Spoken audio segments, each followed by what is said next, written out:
प्रत्येक मैदानामध्ये गुलालात असणारं बैल आज एका गुलालासाठी धडपड. होय, नाव त्याचं बकासूर. हा व्हिडिओ त्या प्रत्येक बकासूरच्या चाहत्यांसाठी. बकासूरचा एवढा मोठा इतिहास आहे की असा सहजासहजी पुसला जाणार नाही आणि एका सर्वसामान्य बैलाचा खूप मोठा इतिहास आहे. आज त्याचं नाव महाराष्ट्रातच नव्हे तर भारताच्या बाहेर सुद्धा घेतलं जातं. बकासूरचा एक व्हिडिओ पाहिला, त्यामध्ये बकासूर खाली बसला होता, मान खाली घातली होती. साक्षात देवानं मान खाली घातली असं वाटलं.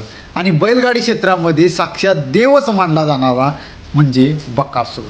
नक्कीच बकासूरचा कमबॅक होईल आणि प्रत्येक चाहत्याची फक्त एवढीच इच्छा आहे, आमचा बैल जिंकू दे किंवा हारू दे, फक्त मैदानामध्ये दिसला की बस, एवढीच इच्छा आहे. आणि नक्कीच बकासूर स्वतःसाठी, स्वतःच्या मालकासाठी आणि त्याच्या चाहत्यांसाठी नक्कीच कमबॅक करेल. तुम्हाला काय वाटते कमेंट करून नक्की सांगा आणि अशाच व्हिडिओसाठी फॉलो करा.